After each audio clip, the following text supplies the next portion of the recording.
Cyberpunk 2077 has come a very, very long way since its disastrous launch that happened around 30 months ago, 2.5 years ago. It's been 30 months since the disastrous launch of this fucking shit, really? Damn. I'm surprised. Publisher, as a developer, as a company has changed because of it. Perception of CDPR has also changed. It's gone from uproar to skepticism to kind of optimism. Things will certainly never be the same like those glorious, euphoric pre-release days, but the reality check CDPR has faced has brought us to a point in which the game we were supposed to get in 2020 is now in many regards coming in 2023. Here's the thing about this that I think is funny, is that the whole thing that happened with Cyberpunk, like, because of Witcher and how good it was with all the updates they gave, I knew it was going to be a good game eventually. So I bitch about it even when it came out. Because in my mind, I thought, okay, like, the game's out, it's a really big game, it's got problems, but if they keep putting big, massive updates out and fixing it, why is everyone fucking complaining? But everyone's all big about first impressions and shit, and oh, it's gotta be perfect out the fucking gate and shit nowadays, so... I mean, that's how games used to be. I know. People are just kind of remembering, like, you know, the past when games came out and they were complete, you know, and... But then again, games were a lot simpler back then, too. I mean, it doesn't bother me that you have to wait on, like, games to get better as they come out. When you pay your money, you know, it should be, like, you should be getting the product as it is. If it's a good game company and they stick to it and keep updating it, I don't have a complaint. It's when a game company just doesn't give a shit when it comes out and don't care about fixing crap, then to me, it's a dead game.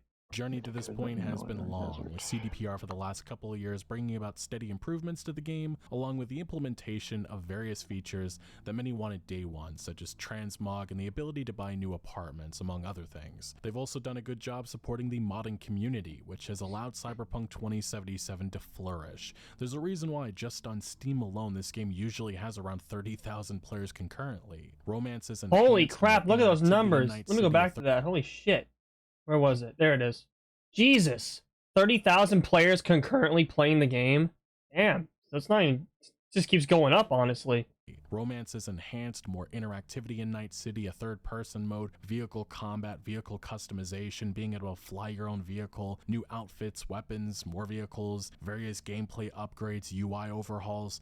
All of this is just a few examples of how modders have enhanced Cyberpunk 2077 and kept it alive, and now in just a few months we are going to be getting the last big finale for Cyberpunk 2077 with its 2.0 reboot. That's actually what it's being referred to based on the most recent patch for the game that set the stage for Phantom Liberty. That came just a couple of days ago, that being patch 1.63, a smaller update being around, I believe, 6 When's this patch? On Steam and 30 gigabytes on console, brought about even more bug fixes and improvements to performance. But CD Projekt Red's developers, those who are working on Cyberpunk 2077, and the game director of this upcoming expansion of Phantom Liberty have been conducting various interviews the last week or two, and the messaging has been the same. It's that they are aiming to correct the original game's course, the mistakes that they made. They're trying to make the true experience that this game should have. Hell yeah! Let's fucking go! I saw this interview from Bloomberg in which it says specifically that they're aiming to redeem Cyberpunk 2077 with the expansion.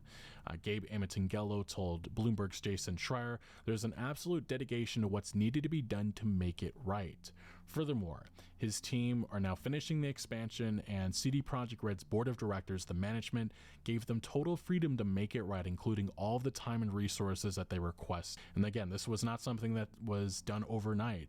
We've seen CD Projekt Red kind of almost silent the last year or so, and that has been them working hard at trying to transform this experience. We talked a lot about this in my last video, but Susie Hunter, who got to play about an hour or so, puts this perfectly into perspective. A lot of the changes that are coming with Phantom Liberty, or I should say patch 1.7, which is coming beforehand. I got to play a lot of Phantom Liberty, and my ultimate takeaway is that in the past 3 years, CDPR has essentially remade the entire game. Wow. Every single fundamental mechanic is improved, and that's actually what Pablo Sasko, one of the lead developers on this game, has said. Almost every single system they've improved. Leveling is now skill-based, so you're unlocking new attacks. He's reading it anyway. Not just getting small stat increases. Clothes no longer give you stats or armor. Stats come from your cyberware, which places greater emphasis on customization. You do have a body limit, so you can't chrome out too much without taking a health point decrease, which makes you actually think about how you customize yourself. The police system is everything you wanted. Max tax attack comes in via dropship, police and gangs now chase each other and you. Leveling cyberware on a new skill tree unlocks special abilities like overdriving your gorilla arm punch, smack enemies into the stratosphere. AI is vastly improved, they block and hide behind cover. The melee combat feels a lot better, and dodging is now its own button. You can anime zip to a point now instead of You doing a block tiny bullets with your hop. blade There's weapons, also dude. stylish Holy shit. executions on its own button, and you can block bullets with your blade weapon. And again, what was most surprising about all of this is that CDPR didn't really use any of the presentations, the summer gaming events, to really hit home on this huge update, patch 2.0. Patch 2.0. I thought it was patch Holy 1.7, shit. but no, it's literally 2.0, which makes sense because this is a huge overhaul to the experience that's coming before Phantom Liberty. This was confirmed. When's by it coming? community Apparently it's hitting manager, before Phantom Liberty. CD Projekt Red, Lalea, saying the next big update is not part of the expansion. No, it will be released before Phantom Liberty. When that is going to be, that'll be announced later on. It seems like CDPR is still having discussions about that and what content will be included within that free update versus the paid expansion of Phantom Liberty. Now, within the last couple of days, we have learned a lot more about the upcoming content for Cyberpunk. It is quite a bit. Obviously, we talked extensively about the skills overhaul, the cyberware overhaul, and all the other stuff that has been changed, but we have gotten a better idea on other aspects of the experience that have been altered, especially in regards to Phantom Liberty and some of the new content that's going to be happening within that. We had PlayStation Access, they got a preview session with the game, and first of all, they revealed that there's actually going to be a vendor for iconics, which I thought was pretty cool, especially because there's some really nice weapons and stuff that you can miss out on if you're not careful within the base game. This is what they said from their preview session. And then they've also added just loads of little cool bits and bobs. For example, there's a very special vendor who you'll encounter. Yes. And what makes them special is that they can offer you weapons with the golden background. Really? That you may have missed in the base game, so then you can go visit them. And if you did miss them, there's an opportunity for you to That's obtain cool. them through them as well, which is really, really cool. And I do think that this is part of the black market of Dogtown. This is a place where trading is going to be. There's some unique items that we can pick up from the vendors here. There's also unique cyberware. Some of it's called dangerous, it's powerful. It was mentioned in this preview gameplay video that was uploaded that I think a lot of people missed. It's just a small little video going over the black market, but it's mentioned that some of the cyberware will have the ability to air dash, we'll be able to see through walls, and they even mentioned us being able to change our appearance to, you know, stop the cops from being able to find us and stuff, so that'll change the heat. So I'm guessing we'll go from like 5 stars to 0. So and that is apparently a type of cyberware. So that's what I mean. There's different layers that are being added, substance that can really alter the entire experience. I need to That's play why and beat it playing now. Cyberpunk Shit. 2077 for the first time right now doesn't seem to be, like, a lot of people are saying wait on that. Wait until Phantom Liberty comes about. Wait until patch 2.0 is here, because this game is going to be totally transformed. And in addition to this black market gameplay, we also got a little bit of a preview to the police force that controls this area, because it is not the NCPD. Pavel Sasko goes over their role within this DLC. The Barghest is the authorities of Dogtown, and they are more dangerous than NCPD. When you as a player commit crimes in Dogtown, they are the guys who are What the going to heck? chase you. Oh We shit. have completely overhauled the police system. Police actions are more believable, You seeing dynamic, this? and diverse. And that's actually what I'm very curious to see. It's going to be seeing how they are different than the NCPD. Do they have unique abilities? Are they more This game's gonna hostile? overtake Grand Theft Auto. Do we see them attacking other, citizens like we see in this gameplay preview? Going to be very interesting. And now going back to the PlayStation Access video that I just brought up a little bit ago, there actually was some unique gameplay that was shown within that, showing off some of the new upgrades to various systems within the game. But first, and as has been on the screen right now, is the Berserk mode. It looks like a more of a visual upgrade, but it definitely looks very intense and a lot of fun to use. We've heard a lot of people discuss about the new melee movements and finishers and The stuff. We actually finishers, got look a at that. A new Mantis Oh blade my finisher gosh, here. those And look keeping so with new sick. melee finishers, the Kukri knife, I believe I'm saying that right. Yeah, it looks like V stabs his enemy with it. It looks very brutal, very cool. And I do want to give a shout out to YouTube user Pablo397 for these finds, but if you slow down the footage, as you can see, the bounce back health kit has been changed. Another thing that has been overhauled, its look and such. And again, sticking with that subject, it does look like the healing items and our grenades now automatically recharge, which does put into question, you know, the 300 of them that we collected. Is that now obsolete maybe? Here next we have our first look at some of the new weapons and mods, and I'm actually very excited about some of these mods just because they bring different abilities and such. And in the base game there wasn't a lot of that, but here we have plus 15% critical chance with ricochets, minus 25% bullet spread, and then a couple of others that are just for specific weapons like smart weapons. And then yeah, here we don't know necessarily any of these new weapons, but they look very cool in their design. And with the introduction of new enemies, we have our first look at some of these special abilities of a Bargus soldier. This one specifically, a sniper, has a combat stim, charge jump, and flashbangs. Very oh, that's cool. Hopeful that we see a lot actually more really of cool. this with the different enemy variety that we see in this DLC. And then if you look very closely at one scene during this gameplay, you actually see some new unique NPC interactions or dynamic events. We have a couple of them, looks like they're trying to rob this little machine here, and I really do hope that we see a lot more of this within the DLC and also the overall open world of Night City. It gives a little bit more life to the world, something that I do feel like was missing from the base game, something a lot of people have brought up over time. And lastly, we actually have the first spotting of the relic points. These are things that we'll find within Dogtown, and we'll be able to use these points for the new skill tree, which have certain, you know, unique abilities that we'll be able to use for our character and our playstyle. And shout out to Reddit user Mr. Nobody for these finds from this PlayStation Access video. But first up, he mentions that new weapon mods and UI, clothing no longer has mod slots. Regardless of rarity, there's also a new weapon stat, armor penetration. And I just really do dig this new look. It gives you a better insight, I think, to how the weapon performs versus others. In this next image, it says new weapon mod to reduce recoil, and as you can see, minus 20% recoil when aiming from cover. We have a new iconic tech shotgun. The Order is mentioned here. This corporal exclusive iconic weapon now has 50% armor penetration, and it appears its bleeding status effect has been removed. As you can see here, a quick time event where you may need a high body attribute. I'm hoping we see more of that within this DLC. That was one of the criticisms of the base game, was that our stats, the role playing, it really didn't matter all that much. There wasn't enough of this, and I think CDPR has heard that criticism, as you can see with this first instance of needing maybe 20 body to do a certain action on President Myers. We have a new iconic thermal katana, Arata, as seen in the Tools of Destruction trailer from 2020, something that didn't make it into the game, but we also have a look at the weapon later on, and it actually looks pretty cool to see how it works in the actual game. We have another new smart gun mod, plus 12.5% larger smart targeting reticle. So again, it looks like lots of new mods, something that I definitely really do appreciate. Attributes and their associated skills have been renamed. This one's called Headhunter. Ooh. And then we have the engineering skill tree has now been called Engineer.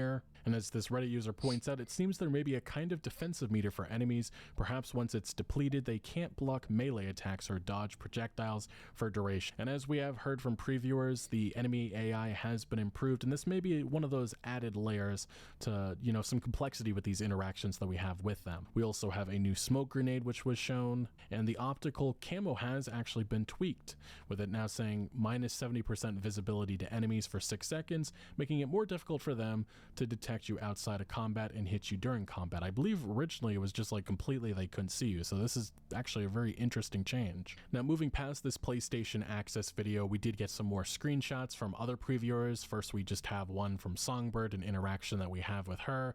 We also have one with Solomon Reed in a car, not sure where this is exactly, but we also have our first look at the weaponized vehicles UI that pops up once we first have that ability to use them. Some cars are equipped with various weaponry like machine guns, and dude, how we can use them in the game. Weaponized vehicles and shit, get out of here. That in action. And next here we have is our first look at the skill tree, and what's very interesting about oh, this, look at this skill. Oh my god, hell yeah. Reflexes no longer has those specific subcategories of like blades, handguns, and assault weapons or rifles.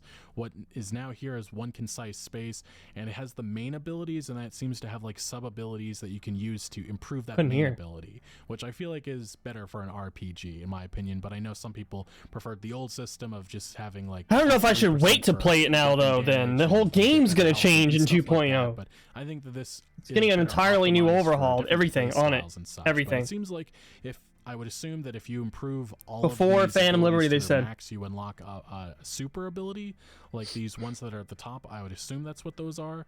And then obviously the legend ability is probably, you have to put 20 points into this reflexes attribute, which kind of went with the base game. But very interesting, the changes here. We also, one thing I do notice with the reflexes is the fact that we have a new one at the bottom, which seems to be just for vehicles. If you look very closely, it looks like V jumping out of a vehicle, so maybe that's a new ability for vehicle combat, so that's pretty cool. But yeah, this whole system has been overhauled. It's going to be very interesting to see how these skills now work, and if it now fits for us playing different styles to the game, because originally you really could just be everything all at once. No, Now, the some of yeah, criticisms I'm talking that a about lot of people 2.0 have with this, update, not being the an DLC. RPG, is the fact that you didn't necessarily need to role play as a certain style, as you could be everything all at once. And it is worth mentioning that on the bottom side, where you'd get like a free perk point if you did certain actions with that specific attribute, it doesn't seem to be here, but it was spotted in some of the gameplay. So again, this is a work in progress, so I'm very curious to see how all of this comes together and how we use it. Continuing on next, we also did see Digital Foundry with a breakdown of Phantom Liberty's recent trailers and gameplay. They got the different versions. Ooh, PS5 sent to them looks by amazing. CDPR, and it's an early indication that things are looking good. It's 3 months away, and there does seem to be some All the dips in people that low already tested 40s it? on both PS5 and Xbox Series X, but it does seem like within firefights it's often in the upper 50s. And even Pavel Sasko, one of the lead developers on this, said that there's still work to be done and we're focused and determined. But what's really cool about some of this footage is you can see the differences.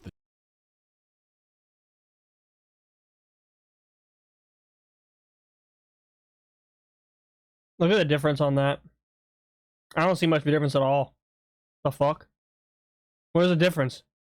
Where's the difference? Oh wait, I see the difference a bit. The water. The shadows, they look great on PC. We also saw a very early glimpse at one of the new mechanics that's going to be available on console, and that is ray traced reflections. Wait, ray Previously, traced there was reflections only is a new. shadows, Hold so this is a on. big get for console players. It's going to look even better, especially for those, you know, playing for the quality version of the game. We have also now found out that another character from the base game is returning in some capacity with this upcoming expansion. That would be Lizzie Wizzy, which is very interesting. We've also seen CD Projekt Red promoting this upcoming expansion on their TikTok account of all places. We've seen some never before seen gameplay uploaded there. This clip showing female V riding a motorbike onto a ramp, just kind of hinting at some of the different ways that we can go about quests, this one specifically being the opening quest for the expansion. And then in the next clip we get more of an overview of the black market. We actually see a robot vendor with a beanie that looks kind of funny, and then there's just other random NPCs and personalities that Are we make gonna up see this Chappie? zone. Pavel Sasko actually did an interview with Spider's Web, a Polish gaming outlet, and they went over a lot of really cool details that are going to be included within Phantom Liberty. First up, he actually talks about the criticism with cars and how, you know, there wasn't a lot of AI or anything connected to vehicles. You could shoot straight through the tires, and that was a criticism that a lot of people had. Pavel Sasko now says that you're actually able to puncture tires, and there's a corresponding status message when you have a flat tire, and you can see it in the environment. Vehicles are still able to run with a flat tire, but they do so much slower. In addition, such a car wears out faster, and at some point it straddles off the road, but there is no immediate immobilization. We bet on a more realistic solution as in life. And another example is that when riding a motorcycle between opponents, the player can take out a katana and use the blade to puncture their tires. So I just love those really cool details. Especially You can in do regards that? to Oh, bro. introduction of vehicle combat. That's You need so stuff like fucking that James Bond. to, you know, have those I interactions. think that's gonna be mean fun as something. hell. Next in this interview from Spider's Web, Pavel Sasko talks about how the loot system has been changed. We tried to make the picked up weapons actually better and more interesting than what the player already has in the inventory. We also changed the system of sellers so that from now on each of them actually has their own unique offer. And in regards to Dogtown, whether or not there'll be a loading screen or anything that, you know, disconnects us from Night City, and then The whole having to them get adding it so you can pop vehicles tires and shit by pulling out your katana blade on a motorcycle or something and swiping at the vehicle. into Dogtown, that's actually not going to be the case. Sasko says, our world has grown and you can easily move between every area of it.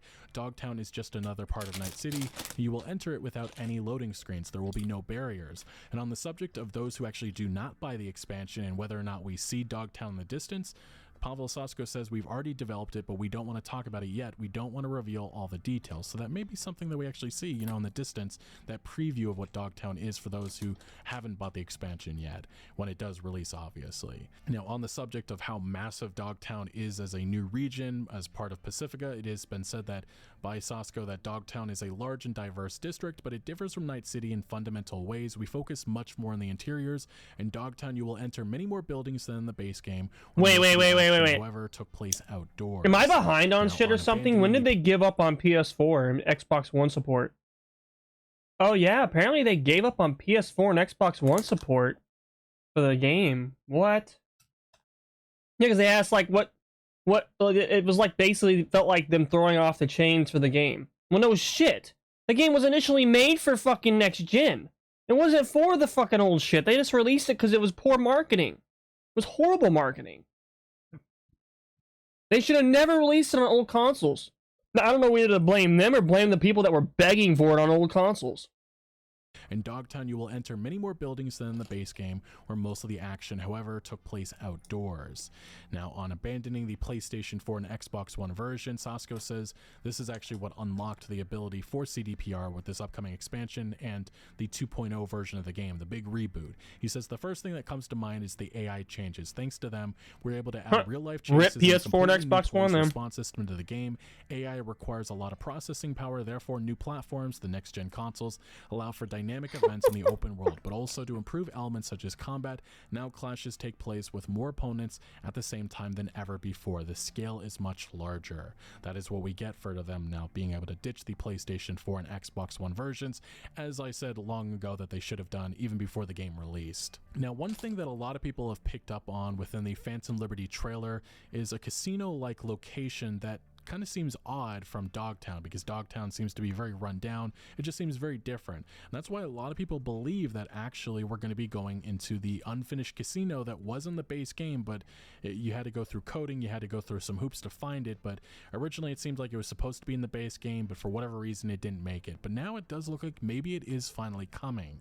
And it is worth mentioning that in another preview for coming from Game Informer, it was mentioned by CDPR that the entirety of Phantom Liberty will not be taking place just in Dogtown, but the narrative will take place all across Night City. So yeah, the whole game's getting a reboot when this hits, man. Holy shit, this is crazy. Everything does kind of match up, and it does make sense for it to be introduced finally. And last but not least, we have the romances. This was a major part of the base game. I think narratively it was probably the best part of Cyberpunk 2077. Panam, Judy, River, Carrie, their character-focused quest lines were a standout. The relationships that RV could establish with them and their impact on the narrative throughout the game, the endings, it was just fantastic. CDPR did a great job putting all of this together, and it really, really worked. I felt emotional with these characters, something that I don't feel with many other games. And that's why it is a bit of a surprise how they're going about romances in Phantom Liberty, and it is that there's not going to be any further romances available. Oh, really? So I assumed when we first had Phantom Liberty announce some of the characters, that Alex, sucks, yes. Songbird,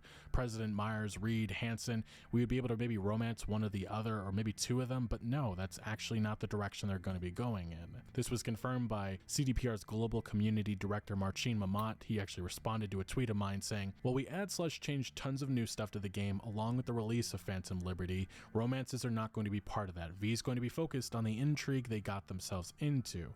But this isn't quite where it ends, because in a Kotaku article there were some interviews about this, and one of the quest designers, Despoina Anateka, was asked about this, and she said there will actually be some content with our previously established romances. Really? For the most part, it is a spy thriller. Oh shit, you might have to wait, babe.